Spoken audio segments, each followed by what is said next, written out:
बच्चों, क्या हाल चाल। मैं सुशील शर्मा आपका स्वागत करता हूं एसएस गुरु एकेडमी पर।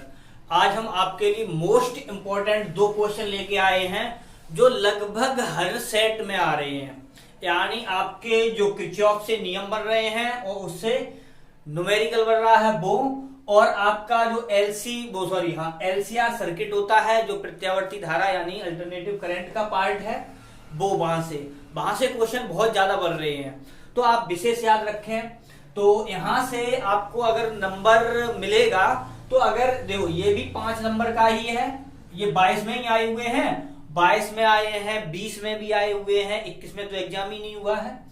तो क्या है यहाँ पर, ये भी 5 नंबर का, 5 नंबर के हैं। सपोज करो अगर आप ज्यादा लेंथी क्वेश्चन लिखते हैं थ्योरी वाला तो उसमें 5 नंबर कब मिलेंगे, जब बहुत ज्यादा लिखना होता है, राइटिंग में भी नंबर कट जाते हैं कुछ। और इसमें क्या है, अगर आपका न्यूमेरिकल बिल्कुल सही है तो आपको पूरे नंबर मिलेंगे, कोई नंबर नहीं कटता है। तो हम क्या करते हैं, आज इन्हीं क्वेश्चनों को देखते हैं। आप ये विशेष याद रखें, मेरा टारगेट ये है कि इनसे संबंधित, हम ये नहीं कह रहे कि यही क्वेश्चन फंस जाएगा। मेरा मतलब ये है अगर यहाँ से कोई सी भी न्यूमेरिकल वैल्यू बदल देंगे तो आपका आंसर बदल जाएगा। आप यहां से और यहां से क्वेश्चनों को ढंग से तैयार कर ले, उम्मीद मुझे ये है एक क्वेश्चन 5 नंबर का मिल जाएगा आपको। ठीक है, तो यहां से हमारा जो पहला क्वेश्चन है, तो देखो ये एक डायग्राम दे दिया उन्होंने और पहला तो यही कहा था, इसी से संबंधित है ये। प्रत्येक प्रतिरोध में धारा वो तो I1 I2 I3 निकालनी है, लेकिन यहाँ पर ये कह रहे हैं किरचॉफ के नियम। तो किरचॉफ के 2 नियम होते हैं, वो हम आपको बताते चल रहे हैं। किरचॉफ के कितने नियम होते हैं? 2 नियम होते हैं। पहले वाले नियम को कहा जाता है धारा नियम और दूसरे वाले को कहा जाता है वोल्टता नियम। क्या कहा जाता है? वोल्टता नियम। और इसे बंद लूप का नियम भी कहते हैं या बंद पास का नियम भी कहते हैं, ये याद रखना है। बंद लूप कह लें या बंद पास कह लें, उसका भी नियम होता है। अब ये होता क्या है, ये नियम ये होता है किसी भी संधि पर, संधि हमेशा मिनिमम 3 तार होंगे तो ही संधि बनेगी, अगर 2 तार है तो संधि नहीं बनेगी, ये भी है। तो क्या है, किसी भी संधि पर मिलने वाली जो धाराओं का योग होता है मिलने वाली धाराओं का बीजगणितीय योग होता है वो 0 होता है। कहने का मतलब क्या है, जो धाराएं संधि की ओर जा रही हैं और जो संधि से दूर जा रही हैं, जो संधि की ओर आ रही हैं, जो संधि से दूर जा रही हैं, उनका योग होता है वो आपस में बराबर होता है। जैसे इसे I1 I2, इसे I3 मान लें, इसे I4 मान लें, इसे I5 मान लें और इसे I6 मान लें।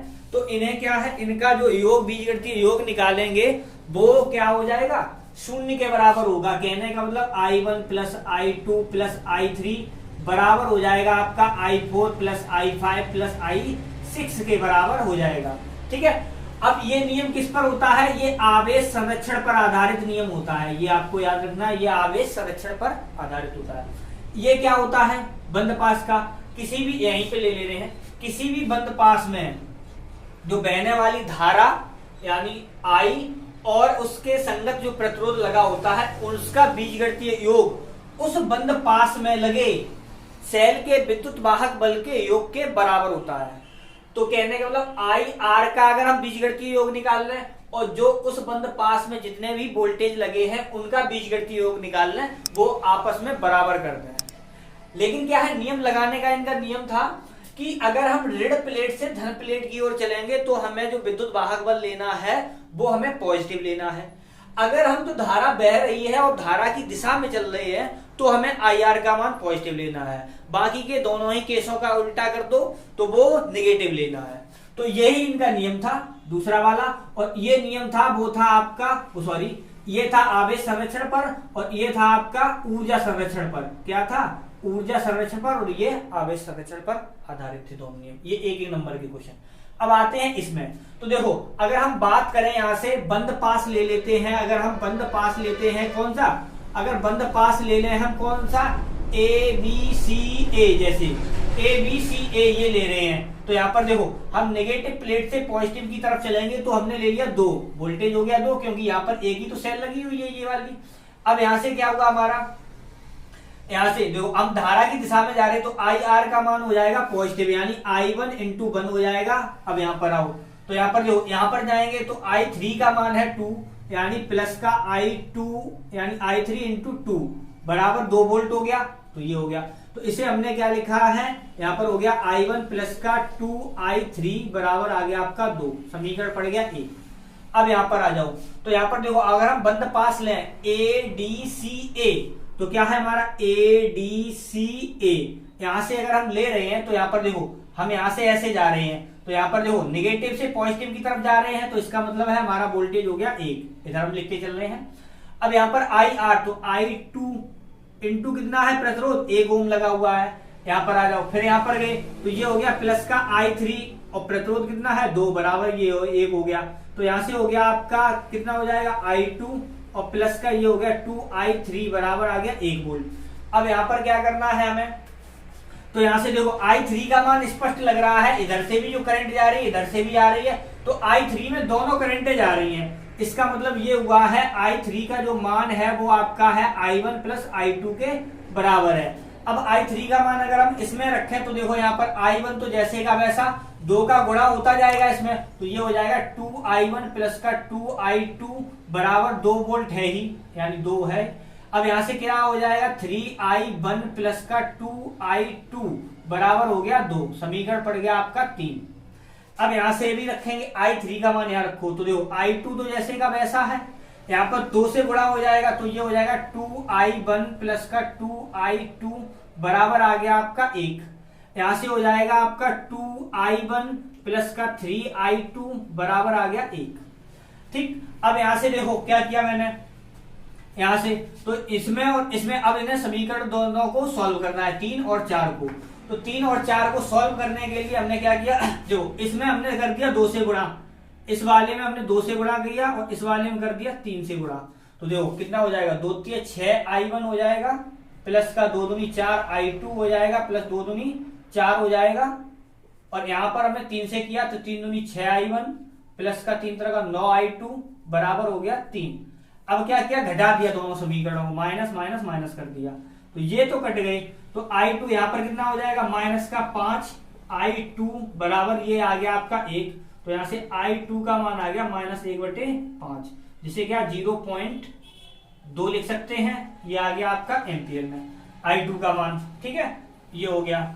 अब क्या यहां से किया हमने I1 का मान, सॉरी I2 का मान निकल आया। अब हम I1 का मान निकालें तो यहाँ पर रख देते हैं, जैसे यहाँ पर ले लो, I1 का मान निकालने के लिए हमने क्या किया, यहाँ पे रख दिया I1, हाँ यहाँ से रख लो, तो यहाँ पर देखो 2 से गुणा किया वो नहीं, हम यहीं से लेंगे, तो यहाँ पर हो जाएगा 3, यहाँ से देखो 3I1 प्लस 2 इंटू I2 की वैल्यू यहाँ से रख देते हैं माइनस का 1/5 और बराबर आ गया 2, तो यहाँ से कितना हो जाएगा 3I1 और माइनस का हो गया 2/5 बराबर हो गया 2, इसे इधर ले जाएंगे तो 3I1 बराबर ये हो जाएगा 2 प्लस 2/5, तो देखो 5 दूनी 10 तो 12 बटे में आ गया 5, ये आ गया 3I1, ये हो गया 4 बार, तो ये आ गया I1 बराबर आ गया 4/5, जिसे क्या लिख सकते हैं 0.8 एम्पियर लिख सकते हैं, सॉरी एम्पियर। ठीक है, I1 का मान ये आ गया।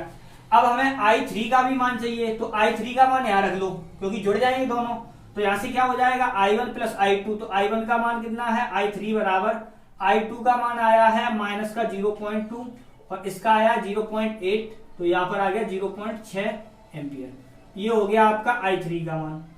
तो ये इस प्रकार से, ये यानी सिर्फ इतना देखो, इतना और इतना, ये 5 नंबर में है, क्या है कुछ भी है नहीं है, तो इसी प्रकार से आपको सॉल्व करना है। अब बात करते हैं हम इस वाले के लिए, ये भी हमारा 5 नंबर का ही क्वेश्चन है, तो इस वाले के लिए बात करते हैं, तो इसमें क्या है, तो इसमें देखते हैं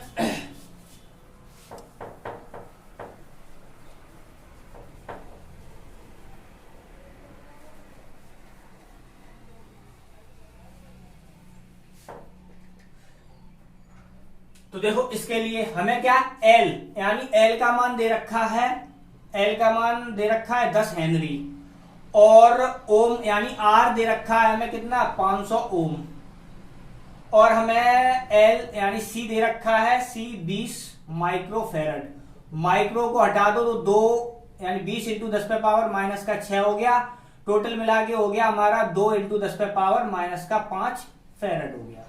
ठीक, अब B बराबर आपको दे रखा है 200 साइन 1000 T, इसकी अगर हम तुलना करें B बराबर B not sine omega T से, तो ओमेगा का मान आ रहा है हमारा कितना 1000 रेडियन प्रति सेकंड आ रहा है।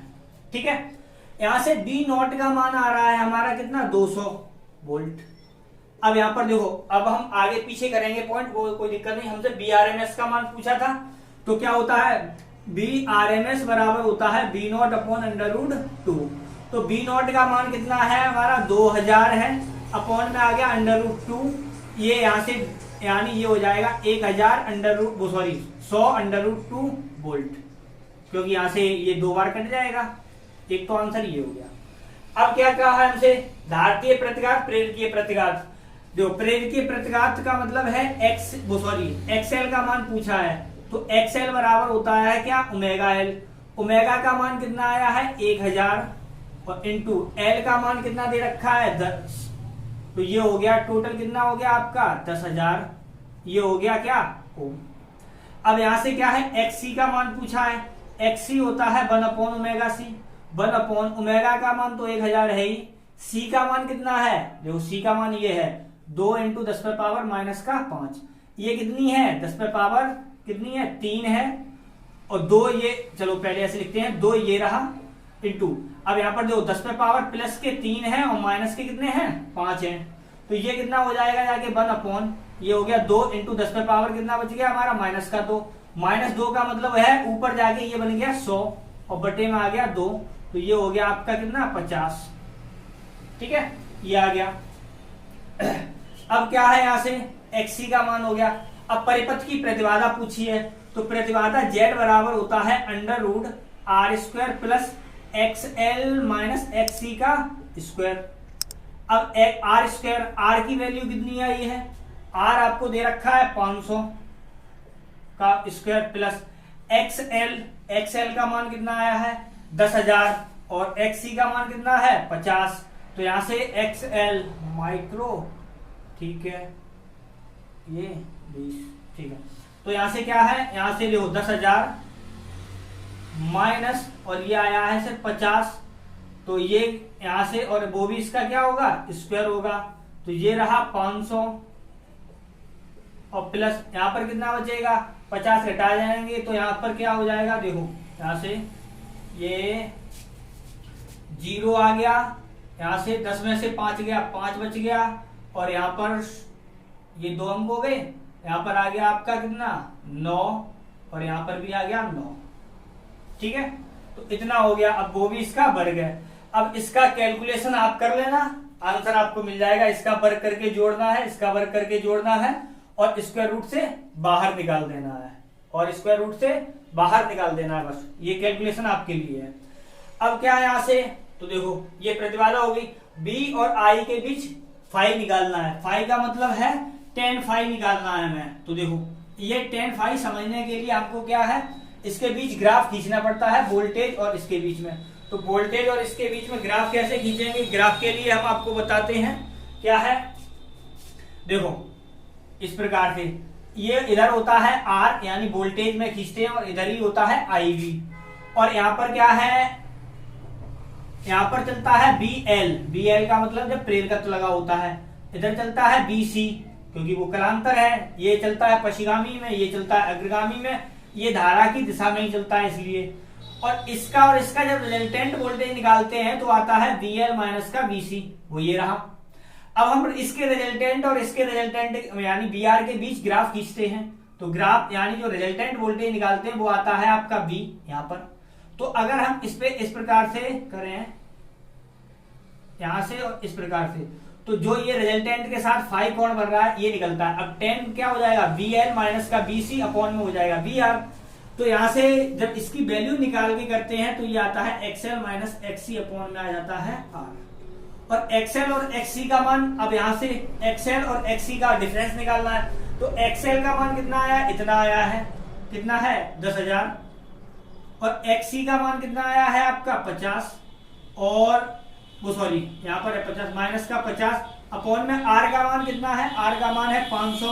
अब यहाँ से क्या करेंगे, इसमें से इसे घटाया तो ये बचा था आपका इतना, और ये रहा 500, यहाँ से इसे डिवाइड किया, एक ही जीरो कटेगा, तो यहाँ पर हो जाएगा आपका 995/50। अब 5 से काट सकते हैं, तो आपके लिए ये हम आपके लिए होमवर्क में छोड़े दे रहे हैं, एक ये और ये, यानी देखो फाई का मान जो भी आएगा वो 10 इनवर्स में लिख देना है आपको ये, और एक ये इसका मात्रक ओम ही आ जाएगा और इसका ये निकल आएगा, और BRMS का मान मैंने निकाल ही दिया। आपके लिए होमवर्क के लिए कैलकुलेशन जेड को निकालना है और यहाँ पर इसे कैलकुलेट करके जितना आए वो यहाँ पे लिख लेना है। बस ये आपके क्वेश्चन हो गए। अगर वीडियो आपको पसंद आया हो तो वीडियो को लाइक करें, चैनल पर नए आए हो तो चैनल को सब्सक्राइब करें और अपने दोस्तों के साथ शेयर करें। बाय।